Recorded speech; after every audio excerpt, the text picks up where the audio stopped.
많은 분들 참석해 주셔서 감사드립니다. 오늘 패널 토의는 이제 이 자리 배치가 과거하고 조금 다르게 이렇게 딱 밀집되어 있는 자리라서 다양한 이야기가 좀 활발하게 오고 가지 않을까 기대를 하면서 시작을 하겠습니다.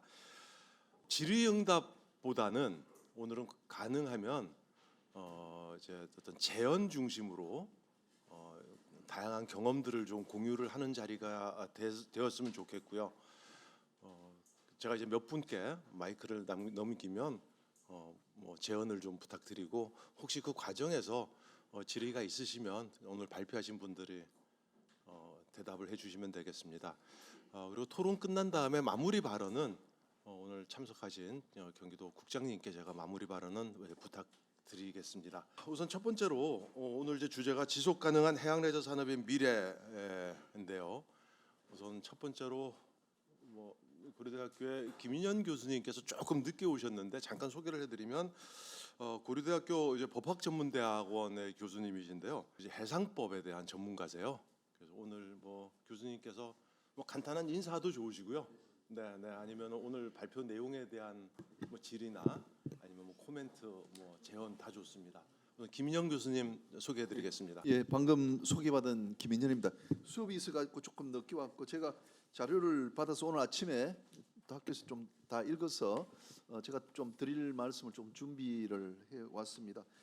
우선 이 경기 해양 레저 포럼 제8회인데 제가 오늘까지 한 3번 정도 이렇게 참석을 했습니다. 아주 이제 권위 있는 그런 해양 레저 포럼으로 자리를 잡고 있어서 참 좋은 것 같습니다.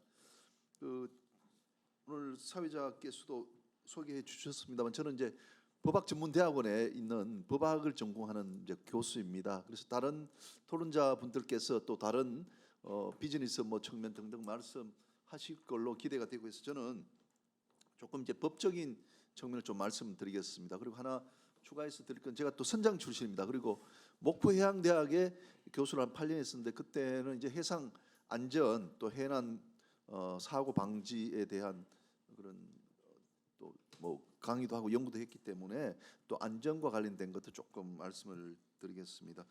우선 우리가 해양 레저 산업을 발전시키고 이렇게 하는 것은 바다에서 레저를 우리 국민들이 즐기도록 해서 이제 행복 추구권을 우리가 만족시켜 주기 위한데 있다고 하겠습니다. 그리고 또 크게 보면은 우리 바다 산업에서 또 부가가치를 좀 어떻게 해서 나라가 좀 부강해지도록 해야 하는 것이 아닌가 싶습니다.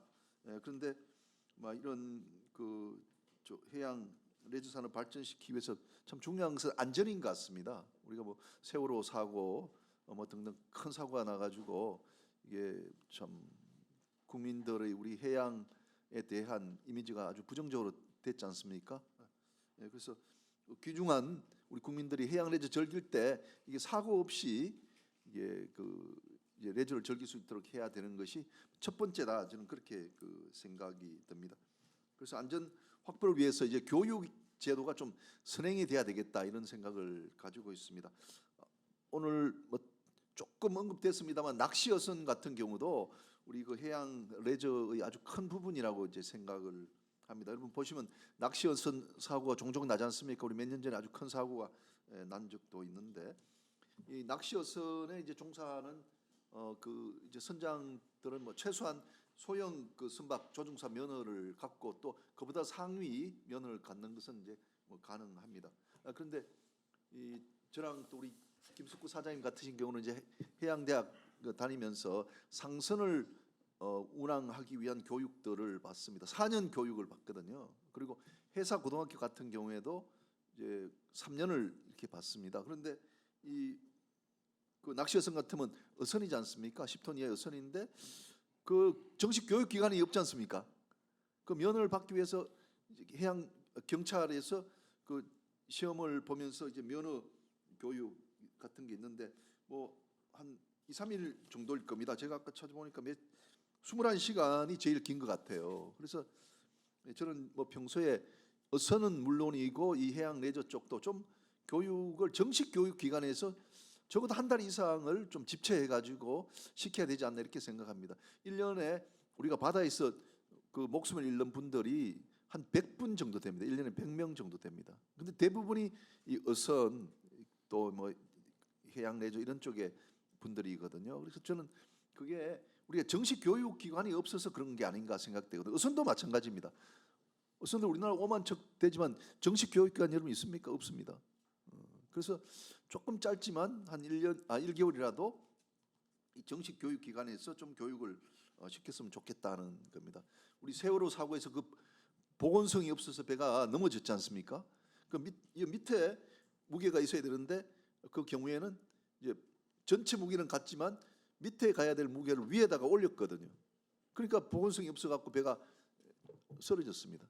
근데 또 한 3년 전에 우리 자동차 운반선이 미국 가다가 또 넘어졌어요.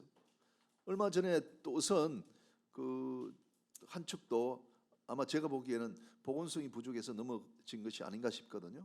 그래서 이제 교육을 제대로 하지 않으면은 야 보건성 중요하다 이거만 알지 체화되지 않기 때문에 몸에 꽉 박혀 있지 않기 때문에 소홀하기 쉽다는 거죠. 그래서 이런 보건성 같은 거, 그다음에 서해 해류 같은 경우에는 이제 그 너무 많은 사람들이 그 정원이 한 250명인데 350명이 타보니까 어떻게 되겠습니까? 무게를 못 견디고 배가 침몰해 버렸거든요. 근데 이제 그런 건 우리가 그 상선에서 교육 운항 하게 되는 항해사나 선장들은 그런 건 자기 목숨과 같기 때문에 도저히 그렇게 할 수 없는 거거든요. 그래서 제가 볼 때는 이게 우리가 체화된 교육, 이게 반복해 가지고 자기 몸과 같이 된 교육을 우리가 안 받기 때문에 그렇다. 그래서 한 달 정도는 꼭 교육이 되도록 참 했으면 좋겠다, 이런 것이 이제 그 저희 생각입니다. 우리가 사고 나고 보면은 뭐 라이프 자켓 있는 거 없는 거 자꾸 그런 거 체크하잖아요. 그거는 안전 교육이지 직무 교육이 아니거든요. 그러니까 배가 이렇게 하면 넘어간다 안 넘어간다 하는 것, 그 이제 배와 관련된 직무와 관련된 일인데 그런 교육을 제대로 시켜야 되겠다, 그런 말씀을 꼭 드리고자 합니다. 예, 그다음에 이제 그 사고 방지를 위한 법제도하고 보상 체제에 대해서도 한번 말씀을 드리겠습니다. 이제 우리나라 이제 항해하는 방법이 있습니다. 도로교통법과 같은 것이 바다에도 있습니다. 그래서 그 해사 안전법에 선박이 이제 충돌을 피하기 위한 항해하는 방법이 정해져 있습니다. 콜레그라고 이제 국제 조약이 있어가지고 그 조약에 따라서 바다에서 이제 항해사들이 다 항해를 그렇게 하게 됩니다.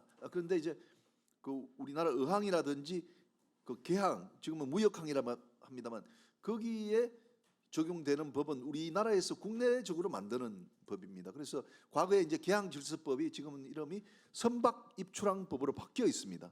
근데 이제 거기에 따르면은 항내는 이제 복잡하고 항외는 여유가 있으니까 이 항구 요 방파제를 사이에 두고 요 배들이 항해하는 방법은 이제 요 들어가는 배가 나오는 배를 기다려야 됩니다. 그러니까 들어가는 배가 항상 피항을 해야 되는 그런 의무를 부담을 합니다. 이 항내가 이제 복잡하기 때문에 그 항내 배들이 이제 쉽게 빠지도록 그렇게 규정을 가지고 있습니다. 그런데 지금 말씀드리는 것은 무역항에만 적용됩니다. 개항에만 적용됩니다. 우리나라가 한 20개 정도 뭐 그 목포, 인천, 뭐 부산 이런 데만 적용됩니다. 그런데 흑산도 우리 고향 같은 뭐 축산항, 강구항 이런 데는 적용이 없습니다.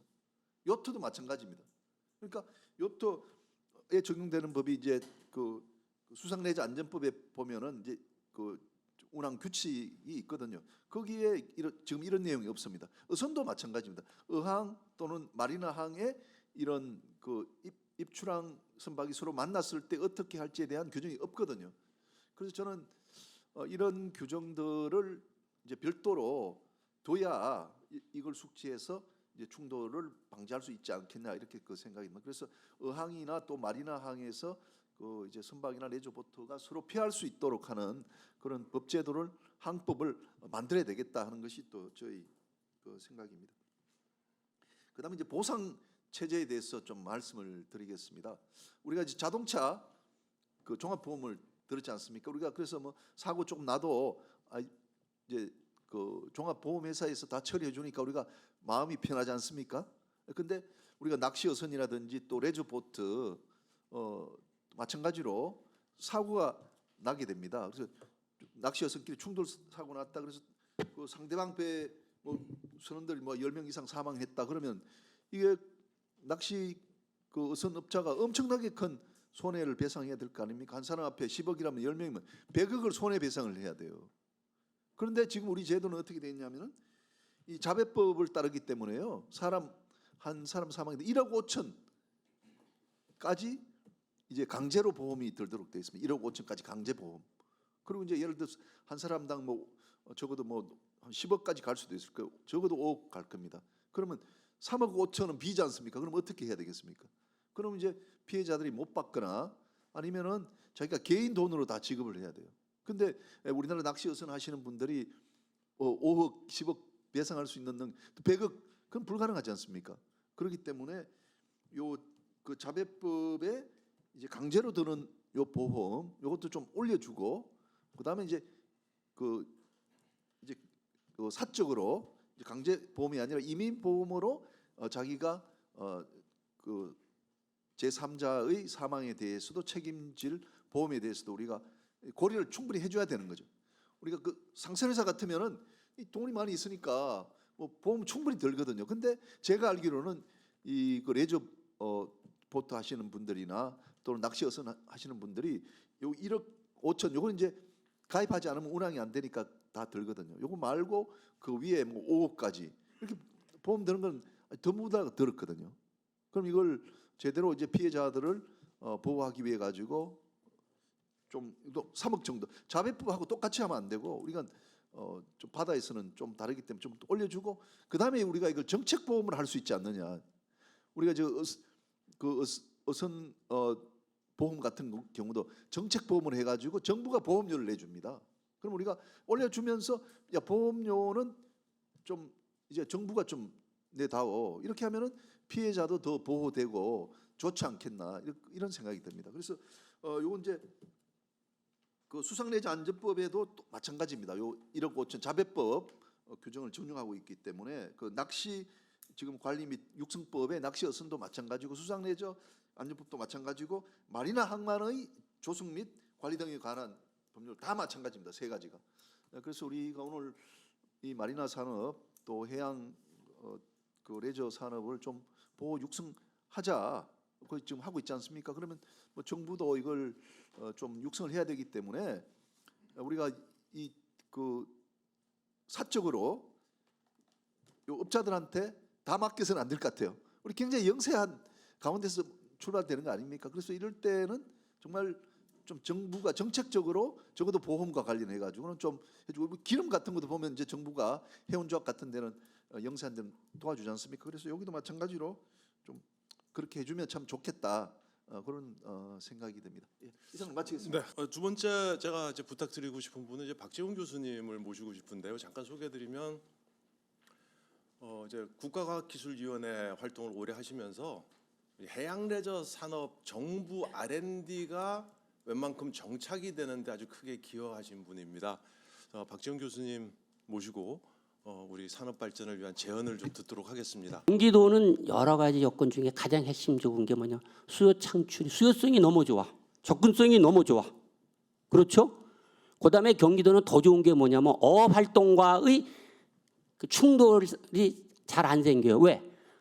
아니 그게 저기 뭐야 그 어업 활동을 경기도 주변에서 안 못하죠. 왜? 조수간만에 차가 있으니까 어업을 예를 들어서 그러니까 뭐 우리가 말하는 생산어업이겠죠. 그러니까 잡는 어업이 아니라 뭐 이렇게 뭐 가서 무슨 저 남해안이나 이렇게 뭐 어장 같은 거 그걸 못 해요. 경기도는 조수간만의 차가 너무 심하기 때문에. 그러니까 여기는 하고 싶어도 못 해. 근데 남해안이나 이쪽 남서안 이쪽 목포 이쪽으로 가면은 다 거기에 걸려요. 아까 발표를 그렇게 해서 홍 의원님 말씀하셨듯이 우리는 거기 가봐서 할 수 있는 게 아무것도 없어요. 해수부의 정책에서 핵심이 뭐냐면 어업이 우선이에요. 해양수산에서 레저 선박은 그저 덤이다. 그러니까 어업권을 침해하는 것은 레저 선박은 다 인정 안 합니다. 그럼 우리가 할 수 있는 게 없어요. 그래서 경기도는 그런데 경기도의 문제는 뭐냐? 조수간만의 차가 너무 심해. 그게 실은 장점이면서 단점이에요.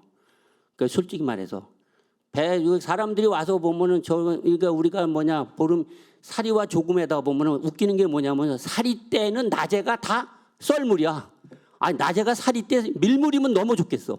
왜 그 물이 다 들어오니까 너무 기분이 좋잖아요. 근데 이게 하늘에 우리가 말하면 이 그 뭐 달과의 관계에서 그런지 사리 때는 다 낮에는 다 물이 다 나가요. 그러니까 이게 해수욕장도 잘 할 수가 없어 별로. 그 문제가 많이 생겨. 그리고 또 하나는 뭐냐면 경기도는 말 그대로 아까 말했듯이 지역이 제한적이에요. 안산 쪽으로 해가지고 평택 거기까지라고요. 그러니까 이게 그리고 거기 경관이 수려하지가 못해. 물 다 나가고 내가 여기 왜 왔을까? 그런 생각이 너무 많이 드는 거예요. 그러니까 그게 한계를 느껴. 자, 그래서 이제 우리는 경기도에 그래서 앞으로 어떻게 이제 풀어야 될 거냐? 그게 고민스러운 건데요. 실은 경기도에서 그런 말씀했어요. 그래도 하여튼간 우리는 제일 중요한 게 뭐냐면 광역 개념의 광의의 그러한 그 공급을 창출해야 돼요. 1차적으로. 그러니까 경기도가 아까 말했죠. 충남도 있지 않습니까? 해가지고서 경우에 따라서는 멀리도 가서 이렇게 즐길 수 있는 그런 것을 활성화할 수 있는 것을 광의에 지역별로 인천 수도권은 뭐 여기서는 해양이 됐어요. 내수면은 아닙니다. 내수면은 경기도가 너무 좋아요. 그 우리가 내가 분석한 바에 의하면 어디보다도 경기도만큼 내수면 잘 활성화될 수 있는 데가 없어요. 그렇지만 이게 해양이기 때문에 그런데 해양 그러니까 그 충남 예를 들어서 인천 그다음에 경기도 삼박 그러다 전남까지 가기는 너무 멀어요. 솔직히 말해서 그러니까 충남 정도까지 해가지고 그렇게 확보는 좋습니다. 두 번째로 거기서 말씀하신 것처럼 이제 그 뭐냐면 콘텐츠를 친수 공간에 콘텐츠를 세워야 돼요. 나는 내가 주장하고 이제 제가 이 사업 이런 거 하기 전에 그 전에 제가 우리 정호철 교수님이 얘기했듯이만 그 여수 엑스포 유치할 때도 그렇고 뭐 엄청나게 그래서 관련을 많이 했었습니다. 그리고 보령도 많이 갔어요. 보령이 왜 뜨는 줄 아세요? 머드 축제 때문에 그래요. 머드 축제는 서해안의 장점이에요. 왜 머드 축제를 태안에 그 대천에서 뺏기고 경기도는 못할까? 굉장히 많아요. 그래서 제가 거기 가서 많이 분석을 해봤는데 머드 축제 그 사람들이 어떻게 하는 줄 아십니까? 바다 그 해변에다가 거기다 놓고서 뭐냐 큰 그 구조물을 맺고 그 뭐야 가변식 구조물을 놓고 거기다 뻘을 다른 데서 갖다가 붓고서 거기서 만드는 거예요. 경기도 해수욕장 그런 거 대부도 제부도도 많습니다. 인천에 오면은 뭐냐 뭐 저기 용류 쪽으로 가도 뭐 무의도 용류 그런데도 그런 게 할 수 있는 게 너무 많아요. 그럼 그게 치유예요. 근데 왜 못할까? 돈 별로 안 들어요. 그래서 이런 것들 그런 내용들 그다음에 아까 말씀드렸듯이 조수간만의 차가 심하니까 여기서 유일하게 할 수 있는 것은 어촌 체험이에요. 갯벌 체험이야. 이거를 활성화시켜 줘야 돼요. 갯벌 체험을. 갯벌 체험을 하는 데 있어서 그러니까 지금 각각 해수욕장을 중심으로 해서 해수욕장이 있으면 해수욕장을 중심으로 해서 통합 콘텐츠, 복합 콘텐츠를 만들어 줘야 돼요. 해수욕장도 만들고 고요병원 산림역에서 뭐 마이스 산업 비슷하게 그렇게는 아니지만 비슷한 걸 만들어서 같이 체험할 수 있고 등산로도 만들어 주고 뭐 이런 산림청이 들어와서 이렇게 해주고 그러면 이게 복합적으로 돼요. 그런데 하나만 가지고는 안 돼요. 절대로 오질 않습니다. 이제 그런 측면에서 경기도가 다른 지역과 협력을 했으면 좋겠다는 생각이 들어요. 그다음에 이제 또 하나는 뭐냐면 그 아까 말씀하셨듯이 안전이 굉장히 중요해요. 제가 배를 가지고 있는데 안전이요. 아까 말씀하지. 저도 배 가지고 있는데 사람 타면 불안해요. 그러니까 제가 선장 노릇을 하면서 제가 그 친구들이나 다른 사람들 타잖아요. 저는 온 신경이 아무것도 못해요. 아주 나는 스트레스 받아요 이게. 그게 이유가 뭐냐? 사고 나면 어떡할까? 사고 나면 난 망하는데. 그렇죠. 좋은 일 하다가 내가 망한다고요. 못해. 그런데 저도 보험을 들려고 했는데 보험을 들지 보험회사가 안 들어줘요. 사고 위험성이 높기 때문에 안 들어줍니다. 강제보험만 겨우 들어주지 나머지는 전혀 안 들어줍니다. 그게 문제예요. 그걸 누가 풀을까요? 그 민간 영역을 국가가 집어넣으라고 해주겠어요? 못합니다. 그래서 그것도 고민해 주시면 좋을 것 같고 그다음에 이제 또 하나는 우리가 해양 레저를 하려 보면은 그 이게 뭐냐면 아까 말씀하셨듯이 그 다양하게 있어요. 친수모에 그 해수욕장을 활용한 그런 것도 있고 낚시선은 여기서 말하는 낚시업은요 유호선을 얘기하는 거예요. 다 대부분 유호선이에요. 실제적으로 우리가 말하는 제가 이 낚시를 이렇게 레저보트를 끌고 가다 보니까 우리 서해안 쪽에서 경기도와 인천 지역에서 낚시할 수 있는 데가 하나도 없어. 맨날 가봤자 아무것도 못 잡아. 망둥이만 잡아. 누가 오겠습니까? 망둥이는 어디 가도 갯벌에 들어가서 잡는 게 망둥이인데 안 와요. 그러니까 사람들이 낚시를 한다는 것은 즐긴다는 것은 그래도 좀 뭔가가 좀 이렇게 있어야 줘야 되는 거지. 그게 굉장히 경기도 쪽이나 인천 쪽을 한길을 때 또 왜냐면 강화 쪽 가게 되면은 제가 강화로 가다 배를 댔는데 거긴 또 뭐냐면 군사 지역이에요. 다 걸려요. 갈 데가 없어. 이게 어떻게 여기 뭘 할까? 이게 고민스러운 겁니다, 실은. 그래서 컨텐츠를 경기도가 지역별로 맞춰가지고 좀 개발해 주시면 좋을 것 같고, 그리고 적극적인 홍보 이게 굉장히 중요해요. 예, 안녕하세요. 저 아란마리나를 운영하고 있는 수자원환경산업진흥의 안현주 부장이라고 합니다.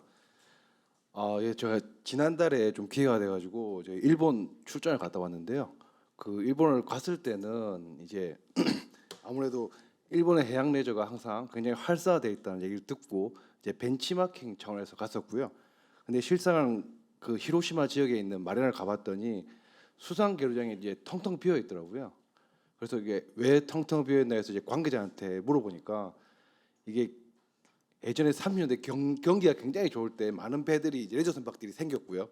근데 이게 국가에서는 이제 마리나만 지었는데 실제적으로 수요자들이 그 수상 계류비가 이제 부담되다 보니까 이제 이용에 좀 제한적이었고, 그리고 뭐 흥미를 좀 잃다 보니까 모든 배들이 이제 노지에 어떻게 보면 방치되다 보니까 사람들이 이제 수상 계류장 이용을 안 한다는 거예요.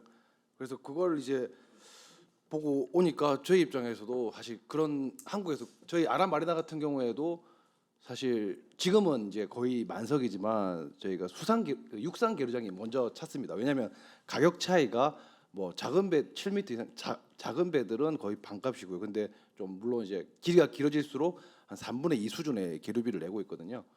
근데 뭐 저희 마리나도 그런데 실제적으로 저희가 그 35,000대 이제 배가 레저 보트가 등록되어 있는데 그중 2만 대가 지금 수도권에 등록되어 있는 거잖아요. 근데 그 마리나에는 실질적으로 계류된 배들은 경기도 권역에서 말 맞다나 한 600대 정도 이하로 저희가 그 추산하고 있거든요. 그럼 그 나머지 배들은 다 어떻게 보면 노지에 이제 방치돼 있다고 보는 거거든요. 근데 이런 해양 레저가 이제 활성화되려고 한다면 그런 노지에 이제 음성화되어 있는 레저 선박들을 다 마리나로 어떻게 보면 흡수를 해야지 그 사람들이 활동을 하고 활동을 하면서 지역 경제에 또 파급 효과도 생기는 부분이 있다고 저희는 보거든요. 그래서 그런 차원에서 좀 수요자 측면에서 그렇다면 좀 합리적이고 저렴한 가격에 그 레저 선박들을 계류할 수 있도록 뭐 드라이스택이라든지 그런 것들을 설치를 해놓으면 좀 좋지 않을까 저는 생각되고 있거든요. 왜냐하면 일반적으로 계류장을 조성하는데 몇천억까지 이제 드는데 드라이스택이라고 해서 육상에 이제 그 기계 주차식으로 하는 그런 시설 구축물을 지어놓으면 사실 몇억 정도밖에 소요가 안 되다 보니까 그런 것들을 짓는 걸 장려해서 그런 노지에 방치된 선박들이 좀 계류할 수 있도록 저희가 정책적으로 지원을 한다면 아무래도 그 아까 앞서 말씀드렸던 경기 해양 레저가 더 활성화될 수 있는 또 추구가 되지 않을까라는 생각을 하고 있습니다. 네, 감사합니다. 아마 제가 박 교수님 말씀 다음에 안 부장님께 말씀을 드렸던 이유가 이제 실제 계류하는 때 그 이제 마리나 이제 그런 어려운 점이 있다라는 말씀을 하셨는데 실제 일본 같은 경우가 드라이스택을 마리나에 설치하지 않은 게 큰 패착이라는 이야기를 하더라고요. 그러니까 소형 선박들을 육상의 계류를 좀 활성화시켜서 많은 배들을 좀 끌고 와야지 그쪽 지역 산업이 사는데 뭐 그런 이제 이야기가 있어서 제가 안 부장님께 최근에 다녀오셔서 제가 부탁을 드렸고요. 사실 오늘 여기에 이제 뭐 경기 해양 레저 포럼이지만 우리나라 이제 레저 산업 전반적인 관점에서 볼 때 최근에 아까 어느 분 발표에서 그랬죠. 그 미국이 최근 2020년에 13년 만에 최대 보트 이제 생산을 기록했다고. 우리나라 배들이 한 최근 들어서 꽤 많이 늘었어요. 보트들이 신규 보트들이 꽤 이제 바람직한 현상인데 이제 제가 두 분께 연달아 말씀을 부탁을 드릴 텐데 우선 왕산 마리나를 운영을 하고 계신 뭐 왕산 마리나 그 신임 대표님이 처음 이제 이런 포럼에 오셨는데 인사차 혹시 왕산 마리나에서 어떤 계류 문제라든지 어떤 발전 방향이 있으면 좀 정보를 공유 차원에서 제가 한 말씀을 좀 해주십사 부탁을 드리겠습니다. 네, 처음 인사드리겠습니다. 올해 7월에 부임했고요. 솔직히 마리나 관련된 직무 경험은 없습니다. 그래서 지금 하나씩 배워가는 입장인데 이렇게 포럼까지 와서 말씀드리게 돼서 대단히 영광스럽습니다. 좀 전에 아라마리나에서 발표했던 내용은 저희들도 지금 고민하는 부분인데요. 근데 저희가 뭐 다 아시다시피 대부분 공기업에서 마리나들을 다 운영하고 있고 지방 단체에서 운영하고 있는데 대한민국에서 충무에 있는 마리나랑 저희 왕산 마리나만 민간 마리나로 지금 운영 중입니다. 그리고 규모로 따져서도 지금 300석 이상 선석을 보유하고 있고요. 근데 대부분 마리나가 보면 해상계류 선석은 많은데 육상계류 선석은 부족한 편입니다. 그리고 대부분 다 지금 육상계류를 원하시는 분들은 낚시보트를 많이 갖고 계신 분들이고요. 그래서 아까 뭐 선석 사용료 잠깐 이야기하셨는데 사용료 부분에 차이가 많이 나기 때문에 대부분 다 육상계류를 선호하시고 그리고 저희 마리나 같은 경우에는 마리나 자체 시설에 지금 슬리웨이가 3개 정도 있거든요. 그래서 육상계류를 하더라도 편안한 시간대에 본인들이 이용할 수 있기 때문에 대부분 다 육상계류를 선호하십니다. 근데 마리나가 뭐 계류비로서 영업이익을 낼 수 있는 구조는 아니라서 지금도 저희도 고민하고 있고요. 그리고 지금 뭐 기능 시설을 다 갖추고는 있지만 주유소뿐만 아니라 선박 관리까지 포함하고 다 있긴 한데 대부분 레저를 하시는 분들이 지금은 저희들은 거의 90%가 이제 낚시보트거든요. 그래서 낚시보트의 관점이 대부분 다 되어 있고 지금 세일 요트는 거의 10%밖에는 안 되고 있습니다. 그래서 해양 레저가 좀 더 발전하려면 낚시가 뭐 낚시 인구가 워낙 많기 때문에 대한민국에서는 근데 그거 외에도 세일 요트 쪽으로도 아마 개발이 돼야지만 해양 레저 사업이 좀 발전하지 않을까 싶고요. 그리고 보트도 동력 보트가 많이 늘어났다고는 하지만 소형 보트 위주로 아마 지금 다들 구입하시는 걸로 저도 알고 있습니다. 대부분 다 30피트 미만짜리로 알고 있는데요. 뭐 유럽에서 뭐 50피트 이상짜리들이 많이 뭐 레저 보트로도 나온다고는 하는데 저희 레저보트는 거의 서해안에서는 보기 힘든 상황이고요. 그리고 아까 교수님도 말씀하셨지만 경기 해양 레저에 저희가 인천에 있는 게 뭐가 도움이 될까 하는데 아까 광역적으로도 보면 경기도의 바다라고 하면 어차피 서해안 같은 바다거든요. 그리고 조금만 올라오면 인천 바다가 있는 거고요. 그래서 인천 쪽에 섬들이 많기 때문에 저희 왕산 마리나에 출발해서 섬 투어를 하신 분들이 많고요. 그리고 낚시도 철마다 조금씩 다른 어종들이 잡히고 있다고 그렇게 알고 있습니다. 그래서 제가 아까 포럼을 진행하면서 계속 고민했었는데 왜 인천에는 이런 포럼이 없을까 그 고민을 많이 했었거든요. 근데 인천시 자체 내에서는 경기도보다는 뭐 해양 레저 산업 인력 자체도 없고요. 그런 관심이 아직까지는 미흡한 것 같아서 기회가 되면 경기나 인천 쪽에서 협업하시는 것도 좋을 것 같아서 감히 말씀드리겠습니다. 이상입니다. 네, 감사합니다. 결국 이제 상생 차원에서 보면 전국에서 배가 출항을 해서 그래서 앞에서 네. 낚시하고 섬 투어하고 이제 왕산에 계류를 하고 또 인천에서 짜장면 먹고 하루 자고 거꾸로 이제 왔다 갔다 하는 뭐 그런 게 사실은 이제 같은 지역에서 동반 성장이 될 텐데 저 대표님 저 경기도 하고 인천에서 이거 안 하니까 네. 같이 발전할 잘 수 있는 방안 부탁드리겠습니다. 고민 좀 부탁드리겠습니다. 네. 최근에 그 아까 말씀드렸듯이 이제 우리나라 배들이 조금씩 많이 등장을 하고 있는데 물론 이제 그 대표님 말씀대로 이제 모터보트 중심이죠. 근데 어쨌든 뭐 국제해양협회 등록 그 현황을 봐도 85%가 모터보트고 15%가 세일링 요트밖에 안 되거든요. 세계 시장에서 제일 큰 게 어차피 모터보트 시장인데 최근에 이제 이런 산업을 좀 더 활성화시키자 경기도에서 기업들이 한국해양레저산업협회를 얼마 전에 출범을 했습니다. 그 협회장을 맡고 있으면서 실제 보트도 제조업을 하시는 정일권 회장님께서 뭐 지난 3월 달인가요 만났을 때 연간 100척 정도를 비워서 판매하는데 도대체 주문을 감당할 수가 없다 할 정도로 이렇게 자랑을 하셨거든요. 그 회장님께서 보시기에 이쪽 이제 그 제조업 관점에서 이쪽 산업 발전을 어떻게 보시는지 한번 좀 경험을 좀 말씀해 주시기 부탁드립니다. 저희 회사는 스타마린이라고 검색하시면 이제 국내에서는 이제 가장 배를 이제 많이 판매하고 있는 회사기도 합니다. 근데 이게 이제 관광 쪽이냐 아니면 이제 제조나 아니면 뭐 이쪽 업체들을 이제 살리느냐에 따라 이제 완전히 이게 다른 입장인데, 막 관광 쪽으로 본다면 뭐 간단하게 말씀드려서 요 올해 봤을 때만 해도 경기도 저쪽에서 또 갑오징어를 한번 치어를 뿌렸거든요. 그 이제 뉴스도 나오고 했는데, 지금 이제 엄청나게 제부도랑 전곡 그 마리나 쪽으로 배들이 어마어마하게 모이고 있습니다.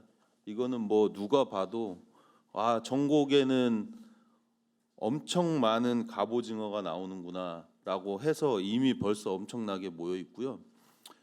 뭐 다른 지역에서도 많이 옵니다. 그것 때문에. 그러니까 치어를 뿌리는 게 상당히 중요하고요. 치어를 안 뿌린 해는 사실 뭐 배가 별로 없고요. 다들 다 다른 지역 가서 낚시를 보통 하고, 요즘에는 이제 또 꽃게가 또 유행이라서 야간이나 낮에도 꽃게를 굉장히 많이 잡으러 제부도나 또 여기 전곡으로 많이 오고 합니다. 근데 제부 마리나 같은 경우는 지금 이제 시설이 굉장히 잘 돼 있어가지고 작년만 해도 배가 너무 없어서 우리들이 이렇게 봤을 때 아, 여기 망했구나, 아, 여기 큰일이네, 이거 이 넓은 땅을 어떻게 채우지 했는데, 운영을 뭐 잘해서인지 넓어서 그런지 아니면은 전곡 마리나가 이제 운영을 너무 못해서 그런지 전부 다 제부 마리나로 다 모이고 있거든요. 그래서 지금 가보시면 뭐 금요일 정도만 돼도 그냥 꽉 차 있어요. 그 주차장 자체가 사람도 너무 많고, 그래서 거기 앞에 상인들도 굉장히 좋아하시고 뭐 그런 부분들이 많이 있는데, 일단은 치어를 뿌려서 관광 사업으로 조금 해도 아주 좋은 홍보 수단이 굉장히 많이 될 것 같아요. 제가 볼 때는. 근데 일단은 그렇게 되면은 이제 일반 사람들도 나도 배 한 척 있으면은 뭐 광어 시즌, 뭐 우럭 시즌, 쭈꾸미 시즌, 꽃게, 갑오징어 하면서 배를 한 척 사볼까? 아니면은 유어선 배 한번 타볼까라는 그런 게 또 TV에서도 많이 나오니까 그렇게 접할 수 있는 기회를 좀 만들어주면 굉장히 좋을 것 같고요. 그 치어를 뿌리는 게 어디까지 되는지는 제가 정확하게 모르겠지만 갑오징어는 좀 여러 번 뿌리신 것 같더라고요. 근데 뿌릴 때마다 굉장히 많이 모여요, 사람들이. 뭐 일반인들도 유어선을 굉장히 많이 타고 낚시를 좀 접하고 이 바다를 좀 접할 수 있는 그런 상황이 굉장히 많이 나오고요. 그리고 뭐 제조업체 입장에서 봤을 때는 저는 이제 그 전곡 쪽에서 사업을 하고 있지만, 전곡 쪽에서 고기가 많이 나온다고 해서 이쪽으로 또 많이 모이면 뭐 저희 업체도 홍보도 되고 이쪽 지역에서도 굉장히 많은 활성이 되고 있는 건 사실입니다.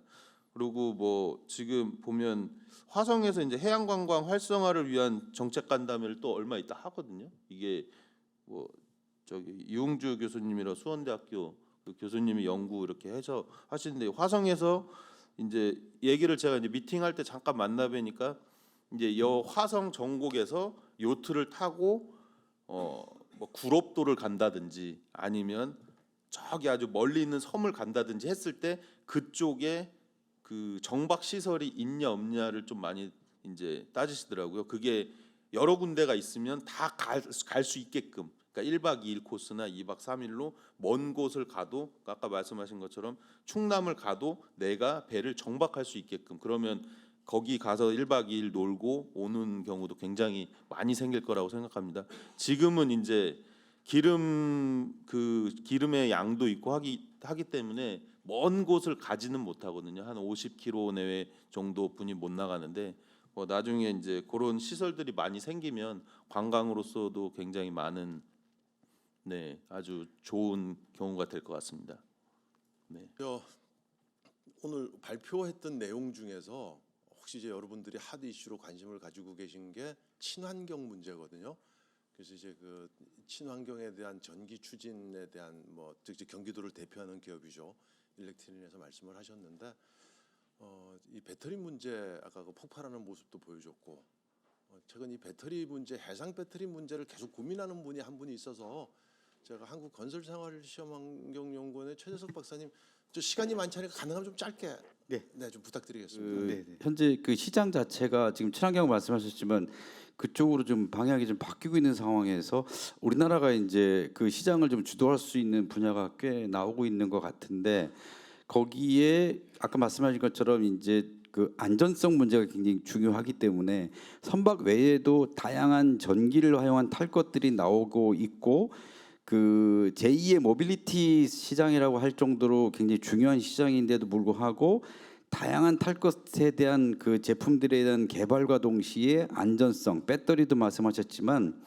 배터리의 화재라든가 이런 것들을 보면 현재 시험 방법이나 기준 자체가 현재 자동차, 전기 자동차에서 가져온 시험 방법대로 그대로 시험을 하고 있는 상황이다 보니 상당히 여러 가지 좀 문제점이 발생할 개연성이 높다라는 것이 지금 제가 판단하고 있는 부분이고요. 그 현재 자동차 배터리 같은 경우도 현재 여러 가지 사고 사례가 나오고 있습니다. 그래서 그런 부분들에 대해서 선박이든가 여러 가지 그 거기에 해양 환경, 즉 염본이라든지 습도라든지 또 여러 가지 롤링이라든지 이런 부분에 놓여져 있는 배터리의 안전성 확보를 할 수 있는 평가 방법과 어떤 그런 시스템들이 안전 시스템들이 좀 구축이 되어야 하지 않을까라는 좀 생각이 듭니다. 그래서 그게 그 여러 가지 지금 큰 선박에서부터 아주 소형의 이렇게까지 다양한 그 해양 레저 장비가 좀 나오고 있는 상황이기 때문에 그런 것들을 기자재 자체가 일단 안전하다는 게 이제 국민 여러 이제 사용자들한테 좀 인식이 좀 되어야 접근성이 좀 되지 않을까라는 좀 생각이 좀 들고요. 그래서 그런 차원에서 좀 간단히 좀 말씀드렸습니다. 예. 네, 제가 그 말씀을 부탁을 최 박사님께 드렸던 이유가 이제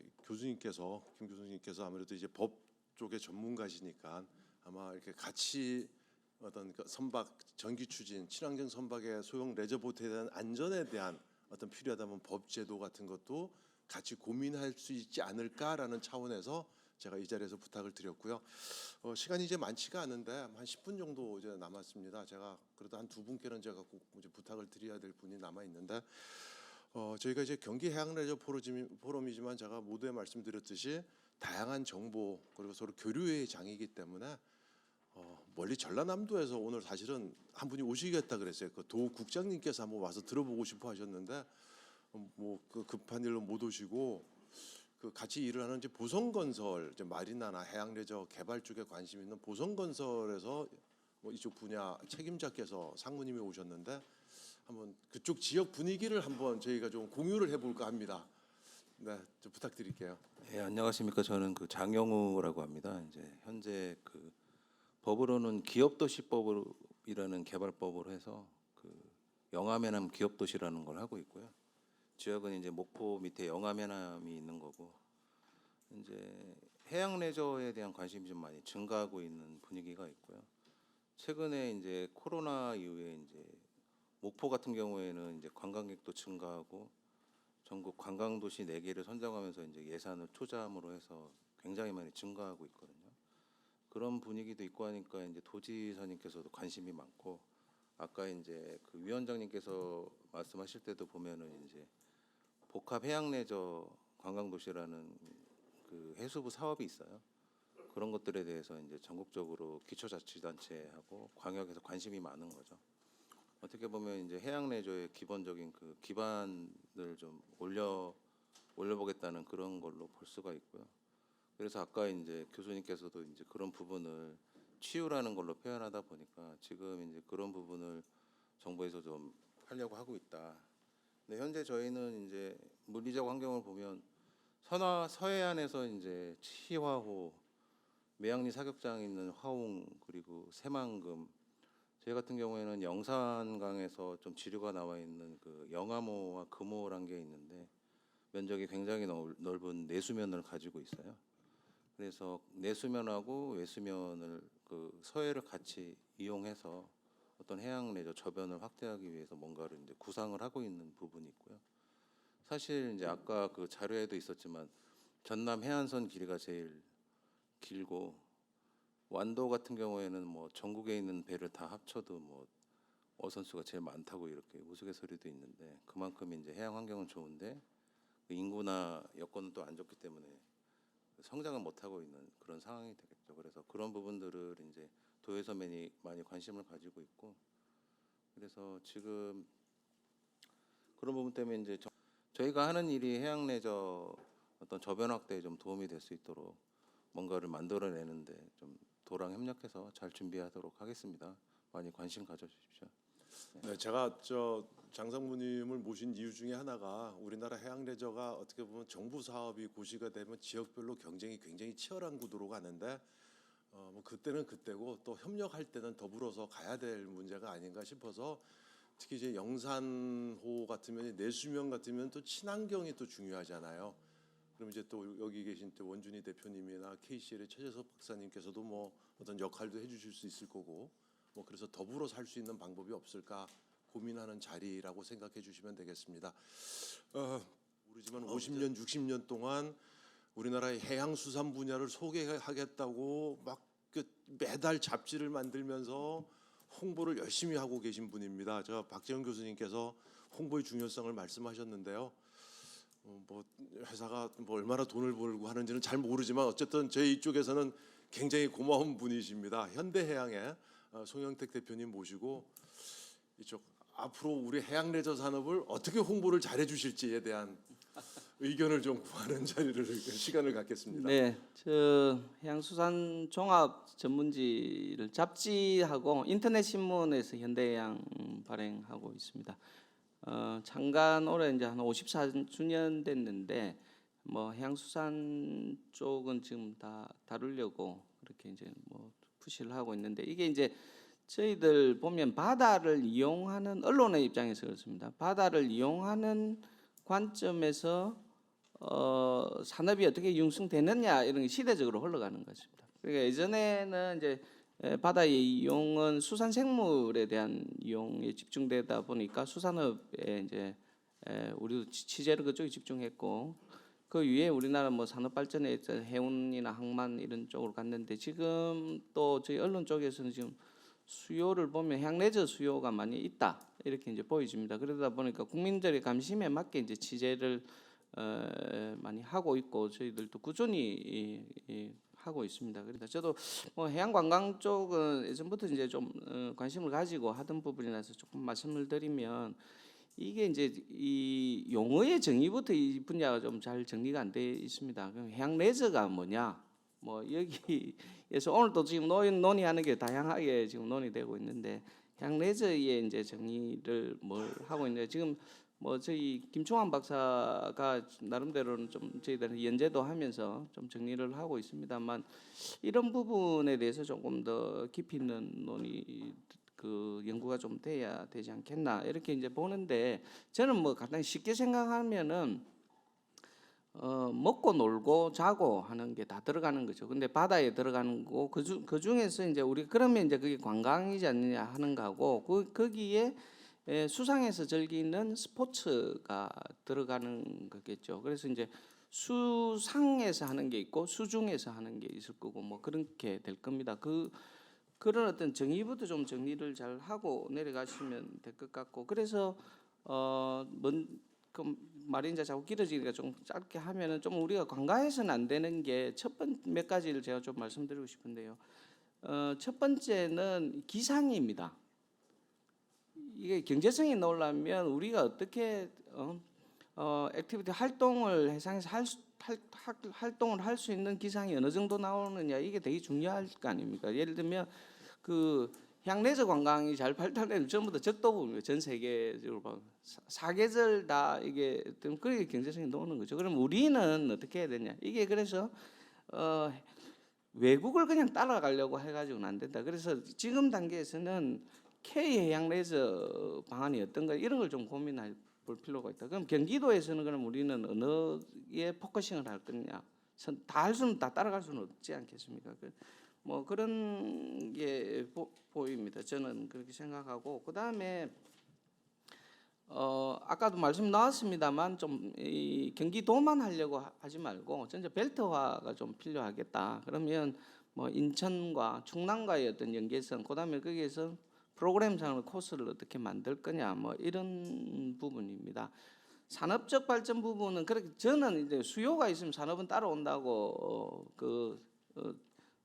그렇게 이제 볼 건데 그걸 어떻게 이제 구슬로 깰 거냐, 뭐 이 프로그램 어떻게 만들 것이냐 이런 건데 아까 우리 홍장원 박사님께서 지금 어촌 체험 휴양마을 같은 걸 해양 레저 체험 휴양마을로 이름을 좀 바꾸는 것도 상당히 좋은 그 제안이라고 보이십니다.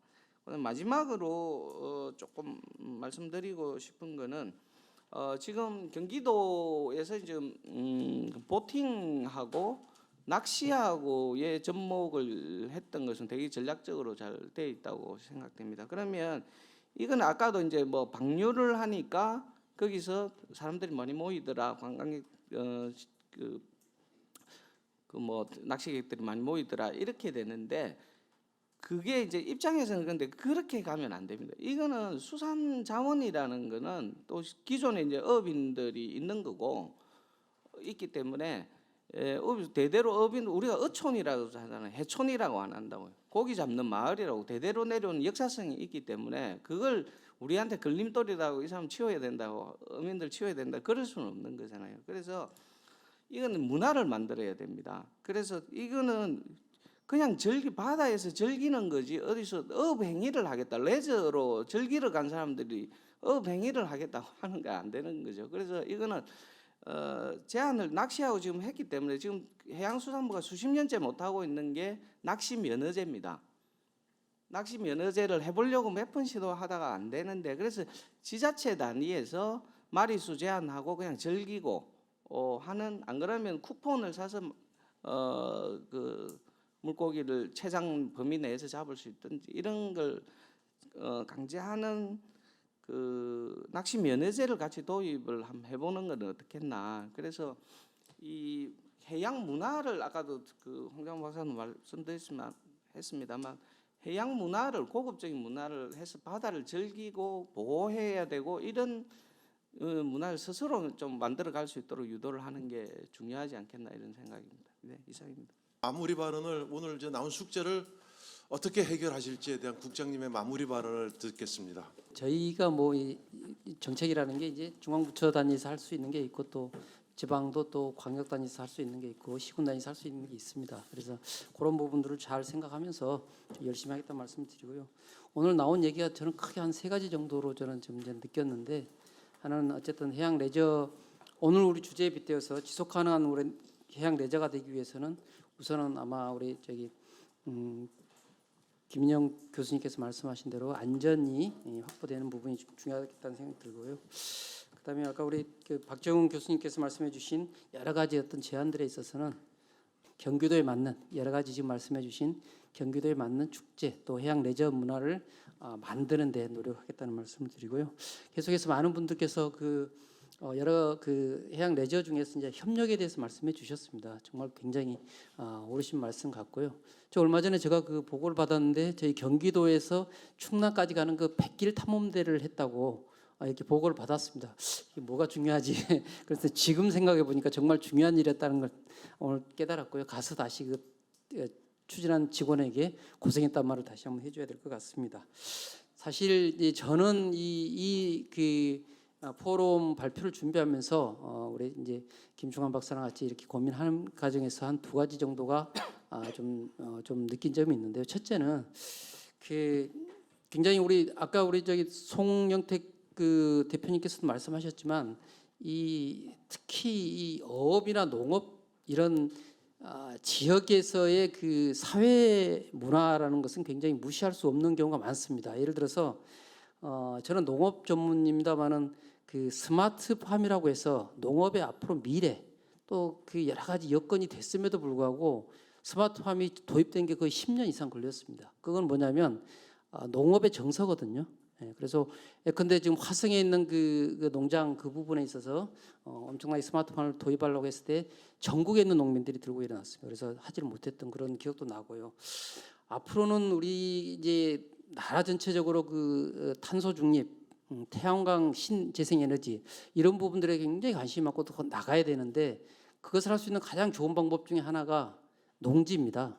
그럼에도 불구하고 이 농업의 여러 가지 여건상 인식이랄까요, 사회 문화라 그럴까요, 굉장히 반대를 하고 있습니다. 그래서 그런 부분들도 어려운데, 이와 똑같은 부분 중에 하나가 우리 해양 레저도 이런 부분에 빗대어서 중요한 부분이, 아까 우리 말씀하신 대로 우리 어촌과 어민과 또는 그 어업이라는 부분에 있어서 우리가 지금 논의하고 있는 경기 해양 레저 부분이 잘 녹아 들어가지 않는다면, 그래서 저희가 지금 가장 중요하게 생각하는 중에 하나가 아까도 제가 말씀드렸지만 어떻게 상호 조화를 할 것인가 이런 부분에 신경을 좀 써야겠다는 이런 생각을 하고 있습니다.